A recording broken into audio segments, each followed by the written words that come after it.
other picks are also creating a lot of headlines, and Pete Hegseth, for one, has come under intense scrutiny since Trump unexpectedly picked the former Fox News host to lead the Pentagon. Last week, police in Monterey, California, released a report from 2017 in which a woman accused Hegseth of sexual assault. Hegseth, who has denied the allegations, was never charged with a crime. In 2020, while serving in the D.C. National Guard, Hegseth, a combat veteran, was pulled from active duty before his unit was to be deployed to protect the Capitol on January 6th. Because National Guard leadership grew concerned about pictures of Hegseth on social media that showed him having a tattoo that's been linked to a Christian nationalist group. Hegseth has also come under scrutiny for his recent comments about women in combat, and he has a history of making anti-Muslim comments. Joining us now, staff writer at The Atlantic, Jonathan Chait. His latest piece focuses on Hegseth and deems him Donald Trump's most dangerous cabinet pick. Jonathan, thank you for joining us this morning. I'll put it to you simply. What makes him more dangerous than the rest? What makes him so dangerous is that he's the embodiment of Donald Trump's unfulfilled first-term ambition of having a defense secretary who's willing to use American troops to employ violence against peaceful protesters. Trump demanded this of his defense secretaries during his first term, and those secretaries refused on principle. But Hegseth is obviously very, very enthusiastic about this goal and broadly shares Trump's worldview toward the American left, which he just regards as indistinguishable from foreign enemies. Really, that Donald Trump would name Hegseth as his nominee. But tell me what you think Republicans in the Senate are going to do with this. Will they demand a fuller background investigation? Will someone like Joni Ernst herself, a combat veteran, stand up? What do we think Mitch McConnell will do now that he'll be freed from the responsibilities of leadership? What do you see happening in the Senate? That's a really good question, because Hegseth is much more in line with the traditional Republican establishment than someone like Matt Gaetz, who just had so many enemies within the Republican Party that they personally loathed him and also distrusted him. Hegseth used to be a more mainline neoconservative Republican hawk, but interestingly, he sort of changed his views at the same time Trump was changing his views.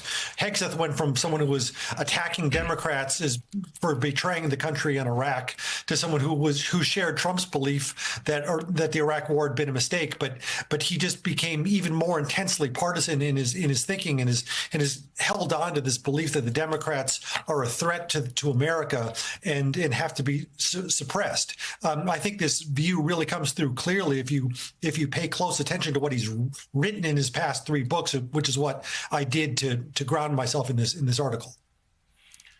Hey, Jonathan, how much concern is there kind of in the national security defense establishment about Hegseth's views in, the Afghanistan, the folks that are around for the Afghanistan pullout, changing the importance of DEI, all of those kinds of things that he's talked about? Do they actually believe he's going to do them? Or is it possible that, the fact that he hasn't ever controlled or been in charge of an organization this big, that will take up a lot of his time? Or are they worried that he's going to do the things that he said he's going to do? It's a great question. He claims the military has been eviscerated because of its focus on DEI and allowing women into combat roles. But it seems to be that one of Trump's first steps of kicking transgender members of the military out of disparaging or even taking women out of combat roles is going to reduce the combat capability of the military. And I'd further argue that there's a kind of irony here, which is that Hegseth attacks the DEI policies in the military for promoting unqualified, or what he believes are unqualified, minorities into leadership roles in the military. But he's the least qualified defense secretary in history. He has none of the bureaucratic experience that anyone has ever brought into this role before. So his views on merit seem to be pretty inconsistent with his own promotions. The Atlantic's Jonathan Chait, thank you so much. His piece on Pete Hegseth is online now. And David Frum, certainly questions are surrounding the Hegseth choice. Now that Matt Gaetz has withdrawn, Hegseth seems to be getting the most scrutiny from Republican senators. Let's get your take, though, as to whether you do think he is perhaps the most dangerous cabinet selection or Trump selection left, or perhaps is it Tulsi Gabbard, Robert F. Kennedy Jr.? You've got quite a few choices. Robert F. Kennedy Jr. is kind of a lunatic and believes things that will expose more people to sickness and death. On the other hand, he's at top of a giant bureaucracy where he doesn't have a lot of discretionary authority. Tulsi Gabbard, just by opening her mouth, can betray secrets to one of the many dictators she is very friendly with, suspiciously friendly with. She's very dangerous. I think Hegseth's role would be this. The big surprise for Donald Trump about the military when he arrived in office was he thought, hey, I'm a big violent bully. Generals are big violent bullies. Generals will like me. And then he was astonished to discover that actually the senior ranks of the American military are full of people who realize allies are an asset, not a liability. They've lived abroad. They often speak foreign languages. They are highly sophisticated about America's interests in the world. And he did not find allies among the 4 stars and the 3 stars. So one of the things that if he has it to do all over again, you might imagine that Donald Trump would want to do is start hunting among the colonels and the 1 stars for MAGA types he can promote to 3-star and 4-star authority. And that's where a Secretary of Defense, a like-minded one, can be very helpful. Hegseth does not have to be an administrative genius. He doesn't have to be even ordinarily smart to be able to figure out which of the colonels and 1 stars, like Trump, will do his bidding and should be fast-tracked to higher rank where they can hold important commands, where they can do damage to the security of the United States and the democratic institutions of the United States. I would be worried about his role in promotions. All right, we're watching for that. So, David, let's turn now to your recent piece in The Atlantic, in which you write this. Perhaps Americans require, every once in a while, to be jolted out of the complacency learned from their mostly fortunate history. The nation that ratified the 13th Amendment in 1865 was, in important ways, the same one that enacted the Fugitive Slave Act in 1850. The nation that generously sent Marshall Plan aid after the Second World War was compensating for the myopic selfishness of the Neutrality Acts before the war. Americans can take pride in their national story because they have chosen rightly more often than they have chosen wrongly. But the wrong choices are part of the story, too. And the wrong choice has been made again now. So, David, my question for you, my inevitable question to you is, those examples we just cited are moments when the United States, in your view, made the wrong choice and then corrected itself, found itself back to where it needed to be, made the right decision. Do you have confidence that the country will do so again? I have hope. Isn't that enough? To say you're confident means that you think of the future as something that exists and that you can make statements about.